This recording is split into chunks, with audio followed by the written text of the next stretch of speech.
Shoulder to shoulder, this is Western unity on full display.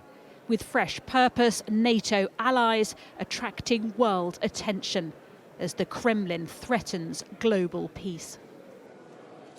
The days to come are likely to be worse, with more death, more suffering, and more destruction. As the Russian armed forces bring in heavier weaponry and continue their attacks across the country. And around this table, the increasing Russian aggression tests the limit of NATO. The alliance doesn't support a Ukrainian no-fly zone, but it has bolstered its eastern flank.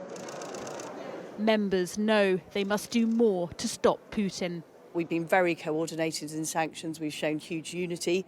It's having a big effect in Russia, but we now need to do more. We particularly need to look at the oil and gas sector. How do we reduce our dependence across Europe on Russian gas? How do we cut off the funding to Vladimir Putin's war machine? And as ministers met inside, Ukrainians gathered outside. Their voices loud, their message clear. Defend Ukraine! Defend Europe!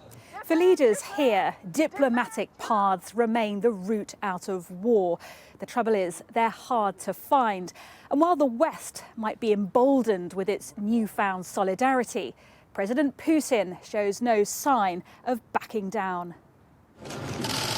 At the EU, they discussed Europe's reliance on Russian energy. Other leaders invited as Putin's invasion pulls the Western world together. It's also about an assault on some very basic principles that we established together after 2 world wars to make sure that we wouldn't see another one. Principles that are at the heart of an international system that has a responsibility to preserve peace and security among nations. Russia's response, a bullish rebuttal. Today's meeting is another attempt by Kyiv authorities to kindle artificial hysteria around what is happening in Ukraine. The West can't afford to stop talking. But so far, there's little sign the Kremlin is listening. Laura Bundock, Sky News, Brussels.